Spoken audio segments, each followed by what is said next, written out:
first question off the bat, obviously this was one of the big main events that had been scheduled and then moved because of the pandemic. Can you just talk about what the adjustments were like to have to essentially do another half of your camp? Um, it wasn't really a big deal for me. The longer the camp, the better my conditioning gets. The pandemic really didn't affect my training schedule. I still had all my sparring partners, my coaches. We still had the use of, well, the limited use of a couple of our team facilities. So it's been a smooth camp. I mean, as smooth as it can be. What's the thing that makes Volkov dangerous that he brings to the table? Um, he's got long legs and he knows how to use his reach and likes to keep uh, distance. So those are the main things that we've been focusing on, and that's what I think he's the best at. Now, this fight is obviously very important in terms of the title picture. They just announced that the heavyweight title is finally going to be back in play in August. What's it been like to just, you're doing work in the division and now finally you're a step closer to the belt getting sorted out and possibly your own title shot? I'm just happy to know that they got it all signed out. The contracts are signed and it's going to happen officially. It gives me the ability to project my own trajectory into the future. Final one from me. Who do you have winning the trilogy, DC or Stipe?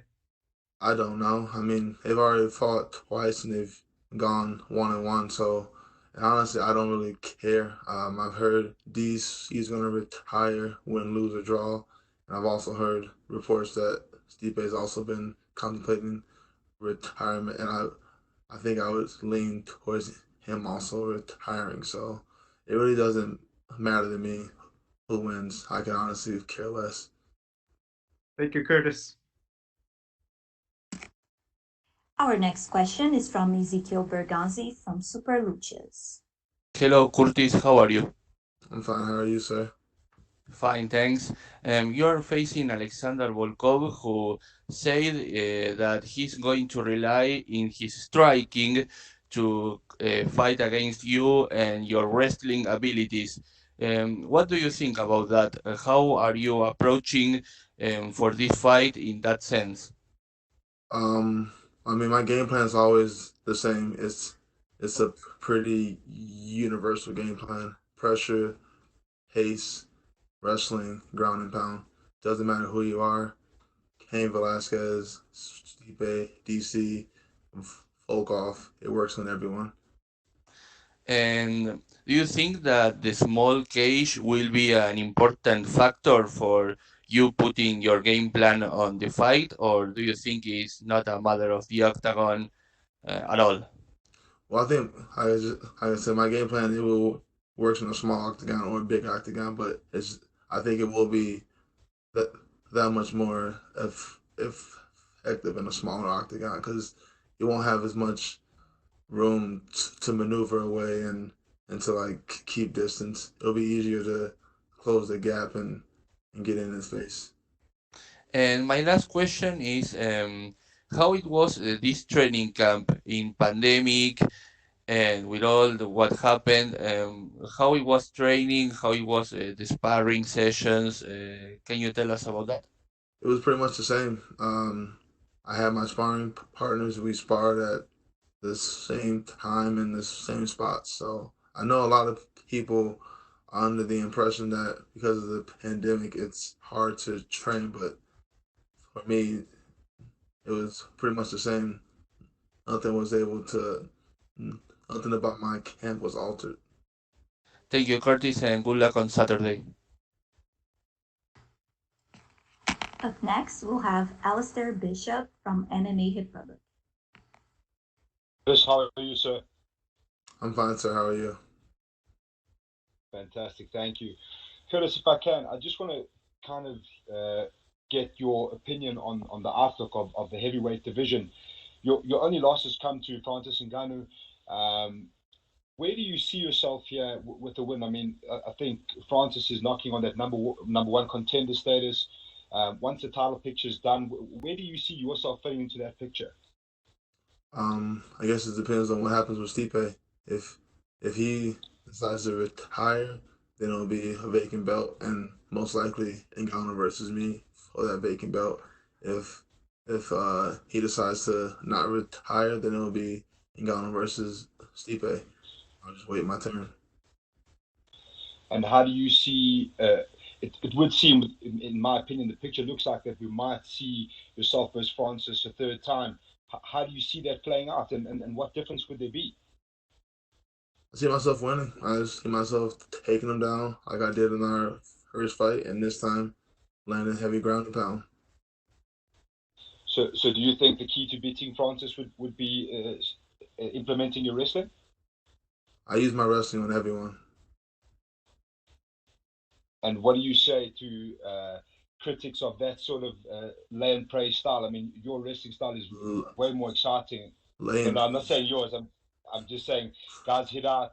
They'll say lay and pray sort of style. Yours is high impact wrestling and very effective. And one of the more exciting things about your style is that we know what to expect, and you still are able to implement that game plan. But what do you say to critics that criticize a heavy wrestling sort of approach? And if you don't like it, you don't got to watch. Fantastic. That's all from me. Best of luck. Thank you, sir. Thank you. All right, I'm going to ask you a few questions. Sure. So one of the biggest aspects of your game that we've seen in all of your fights is dominance. You know, what's something about your fighting style that just people break under your pressure and everything that you do? Because nobody likes to wrestle. It's hard to build up the, I guess the muscle memory that it takes to defend the type of pressure I'm bringing. It's grueling. It's grinding, and guys don't want to do it. Guys want to just have space and huck haymakers at each other because it takes a lot less energy. When a guy is hanging on you and making your arms tired, making your back tired, making your neck tired, they get tired and they don't want to be there no more. Is there a point in your fights typically where you feel your opponent kind of break under that type of pressure? Yeah, it usually happens in the second round. I don't really have I don't think I've ever gotten anyone out in the first round because that's not my game. My game's based off attrition. It will wear you out, and they usually break somewhere in that second round. Like my fight with Alistair, I laid on the first round, I laid on the second round, and then the third round when I felt that his arms weren't very strong anymore, I was able to get my elbows loose and land a couple of those. Have you seen anything in Volkov's past fights that indicate, hey, maybe that is an opportunity for me in this fight that I can take advantage of? He does have that ability to break. I think everyone has that ability to break because there's no one else in this division that has my wrestling pedigree. They're not built for this. I'm built to grind out guys for 15 to 25 minutes. My last question is, plenty's obviously made about your wrestling and your dominance in that, and we've seen your striking evolve too. That's something that I want to point out. And how have you been able to build that, and how do you think it's going to assist you in this matchup with Volkov? My striking is organically growing off my wrestling. My striking coach, I've been blessed to meet him, Vinny Lopez, and he was able to adapt and give me combos and footwork that blended into my striking, like my high-lows. That's based off wrestling. The high-low doesn't work if you can't wrestle. Guys won't respect it.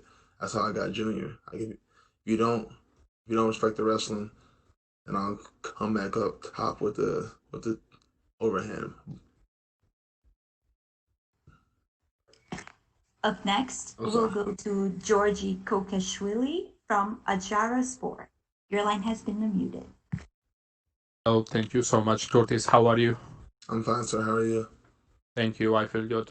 Curtis, are you looking to fight at the stand, or are you considering to fight at grappling? Because we have seen you have done great against Junior Dos Santos, 2 rounds, 2 KO, and do you think it will be hard to done it again against Volkov? I mean, that's up to him. Had you asked me before the Junior Dos Santos fight, I would have told you I was going to take him down and ragdoll him. Obviously, that didn't happen, but it opened up other opportunities to strike. So I'm adaptable. Like if he wants to commit his whole defense to stop my wrestling, I'll strike. If he doesn't want to commit his whole defense to stop my wrestling, that's the only way you can stop it. You have to commit everything to it. If you don't do that, then I will take you down. So it's a pretty much pick your poison. Thank you. And my last question is about Francis Ngannou. Are you looking to fight again against him because you lost the fight against Francis Ngannou, and this fight looks like for me like a semifinal for you to reach the title shot? And do you consider it as a if Cormier and Miocic have done, and you are next? I mean, I do believe that um I do believe Ngannou is next, and then I'm right behind him. So I knew we would fight again after I lost the last one. Like I was only 27 years old then. I'm 29 now. I'm gonna be here for a long time, so this was inevitable, and um, I'm not. I don't view Ngannou the way everyone else does. I guess because I've already been in there with him twice, and I'm alive still. Like everyone else thinks he's Godzilla, and he'll just destroy you. I don't view him that way. I view him as a man. He has he has pros in his game and he has cons in his game. One of his biggest cons is lack of conditioning and lack of grappling ability. So those are the things I'll target when we do fight again. Thank you so much. I wish you all the best on such day. Thank you. Up next, we have Colin Crandall from MMA Power Hour. Hey, Curtis, how are you doing? I'm fine, sir. How are you? Doing very well. So this is a rare, taller opponent for you at 6'7". Does that present any interesting problems for you? Have you had anybody that tall that you've been able to train with, or do you have anyone like that now? Yeah, I've worked with taller guys. It doesn't make a difference. When you're on your back, we're all the same height. Okay. Obviously, he's a striker, and he's a pretty decorated striker, maybe not the most in the division, but one of the more decorated strikers. How much can he do to adjust his game, to you? Everyone knows that one of the goals you'll have is to take him down. Can he make a great deal of improvement, and does he have any chance of continuing to shut down your takedowns? You don't get my wrestling in a few months. That's why it's so good. I've been doing this for a long time, since 2005. You don't get my wrestling in a few months, so I don't know. I don't think there's anything he can do about that. If I'm him, I'm looking to come out hard and fast and get me out of there early. Because the longer it goes, the worse it gets for him. Gotcha. Now, at 29 years old, you're one of the younger fighters in the heavyweight division. That puts you in a good position. How do you feel physically? Do you feel you're at your best yet? You're at your prime or at your peak, or not even quite there yet? No, I know I haven't peaked out yet. This isn't my final evolution. There's a lot that I haven't added yet into my training. I look forward to growing. I know I've got at least 8 or 9 more years, and there's going to be a lot of growth over these next couple years. Absolutely. Last question for me. Neither of you guys are known for being high-level jiu-jitsu guys, but if you get into some interesting scrambles in the ground, if he's able to move around and start trying to throw up some triangles or arm bars, how do you feel your jiu-jitsu compares with his? I think I'm the better grappler overall. Like my jiu-jitsu is an offensive base. I go to jiu-jitsu practice to learn how to pass and to learn how to get into positions to land heavy ground and pound. I'm not ever going to look for a submission unless you're just like the worst grappler in the world. I'd rather get in half guard and hang out in half guard and just elbow you. I don't need to go for a Kimura or Dars. I don't need that stuff. Do you feel comfortable with your submission defense? Yes, very, very comfortable, especially since Alistair's been at Team Elevation the last year and a half. Definitely some good training I hear you're getting with Alistair. Well, I appreciate your time a lot. Wish you the best of luck, my friend. Thank you. And our last question will come from Heidi Fang from Las Vegas Review Journal.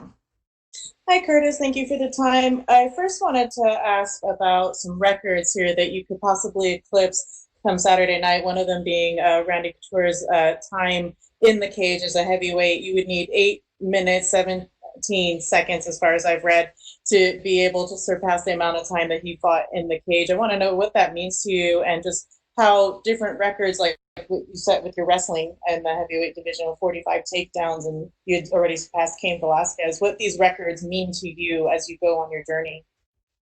It just mean it validates the argument that I am the best grappler. I know there are other good grapplers, good wrestlers, good jiu-jitsu players, but I'm the best at it. I'm going to break a lot more records. Also, I know that you hail from Chicago as well as Denver. Your father is a police officer. Your brother is a police officer. You have come out to speak about systemic racism and Black Lives Matter and the protests. I wanted to get from you your take on everything that's happening, especially being that you do have family who are police officers out there in Chicago right now. Well, obviously, I'm pro Black Lives Matter. I do feel like there is systemic racism, especially with all the police brutality that has been targeted towards the black community. But I've been very happy to see all the protests and see that the majority of the crowds, it seems like it's like 65% young white Americans, and that means that their eyes have been open, their ears are open, they hear our cries, they know about the plight of the black community, and they're willing to help. They're willing to risk their own freedoms and to risk being injured and whatnot, and maybe getting arrested. And that just restores my faith in humanity. Like, it lets me know that there is hope, and I know that this movement won't get off the ground without the white community helping out. Like, we need to be together, and that's just been one of the most inspiring things about these protests as of late. Just a huge support coming out of the white community. Thank you so much for the time. Thank you. That's all we have for you today, Curtis. Thank you. No problem. Thanks, Curtis. Up next, we will be joined by number 8